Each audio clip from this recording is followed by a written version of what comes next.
Hi, ഇന്നത്തെ നമ്മുടെ special എന്ന് പറയുന്നത് വളരെ രുചികരമായിട്ട് നമ്മൾക്ക് മിക്കവർക്കും ഇഷ്ടമുള്ള നല്ല സോഫ്റ്റായിട്ടുള്ള ഉണ്ണിയപ്പം എങ്ങനെ തയ്യാറാക്കിയെടുക്കാമെന്നാണ്.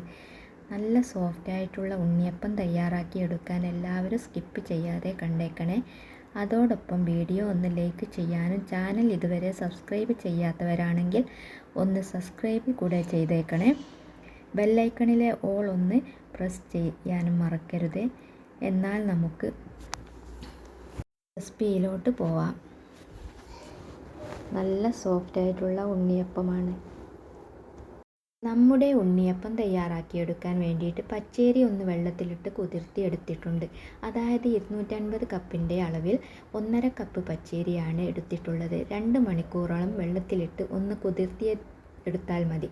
ഇനി നമുക്ക് ഇതിലുള്ള വെള്ളമെല്ലാം മാറ്റിയതിന് ശേഷം മിക്സിയുടെ ജാറിലേക്ക് ഒന്ന് മാറ്റാം. അരിയിലുണ്ടായിരുന്ന വെള്ളം കംപ്ലീറ്റ് മാറ്റിയിട്ടുണ്ട്. ഇനി ഇതിലേക്ക് നമുക്ക് ചേർക്കേണ്ടത് ശർക്കരപ്പാനിയാണ്. ശർക്കരപ്പാനി പെട്ടെന്ന് റെഡിയാക്കി വരാം. ശർക്കരപ്പാനി റെഡിയാക്കിയെടുക്കാൻ വേണ്ടിയിട്ട് 250 ഗ്രാം ശർക്കരയാണ് എടുത്തിട്ടുള്ളത്. പിന്നെ ഇതിലേക്ക് 1/2 കപ്പ് വെള്ളം കൂടി ചേർത്ത് ഉരുക്കിയെടുക്കാം. ഇത് ഇത്രയും മതി. ഇനി ഫ്ലെയിം ഓഫാക്കാം. ഈ ചൂട് ഒന്ന് മാറിയിട്ട് ഒരു ചെറിയ ചൂട് ആയി കിട്ടണം. ശർക്കര പാനി ഒരു ഇളം ചൂടായിരിക്കണം. അരിപ്പയിൽ ഒന്ന് അരിച്ചിട്ട് മാറ്റിയെടുക്കാം. ചൂടാറിയതിന് ശേഷം നമുക്ക് അരിയിലോട്ട് ഒഴിച്ചെടുക്കാം. അതിൻ്റെ കൂടെ ഒരു 5 ഏലക്ക കൂടി ഇട്ട് കൊടുക്കണം. ഏലക്ക പൊടിയുണ്ടെങ്കിൽ അരി അരച്ചതിന് ശേഷം ഇട്ട് കൊടുത്താൽ മതി. ശർക്കരപ്പാനി കുറേശ്ശെയായിട്ട് ഒഴിച്ചു കൊടുത്ത് നമുക്ക് അരി അരച്ചെടുക്കാം. അരി അരച്ചെടുത്തതിന് ശേഷം നമുക്ക് അതിലേക്ക് ചേർക്കേണ്ടത് പഴമാണ്.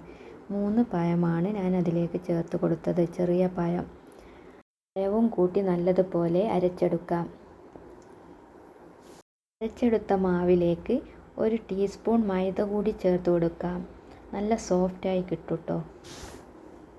അരച്ചെടുത്ത മാവ് ഇനി ഒരു പാത്രത്തിലേക്ക് റെസ്റ്റ് ചെയ്യാൻ വേണ്ടി അടച്ചു വെക്കാം.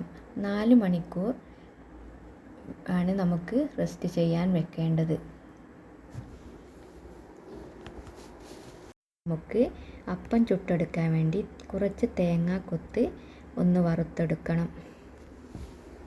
4 മണിക്കൂർ കഴിഞ്ഞതിന് ശേഷം നമുക്ക് മാവ് തുറന്ന് നോക്കി ഇളക്കി നോക്കാം. കൂടുതൽ കട്ടിയാണെങ്കിൽ നമുക്ക് കുറച്ച് നോർമൽ വെള്ളം ചേർത്ത് കൊടുക്കാം.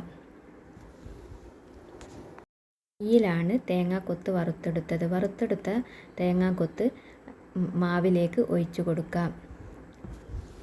എന്നിട്ട് നമുക്ക് നല്ലതുപോലെ ഇളക്കി യോജിപ്പിച്ചതിന് ശേഷം അതിലേക്ക് ഒരു നുള്ള് ഉപ്പ് ഇട്ട് കൊടുക്കാം.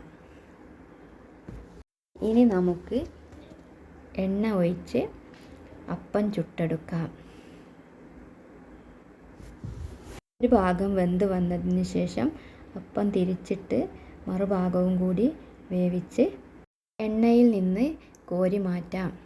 ഇതുപോലെ എല്ലാ അപ്പവും നമുക്ക് ചുട്ടെടുക്കാം. എല്ലാ അപ്പവും ചുട്ടെടുത്തിട്ടുണ്ട്. എല്ലാവരും ഒന്ന് ട്രൈ ചെയ്ത് നോക്കണേ.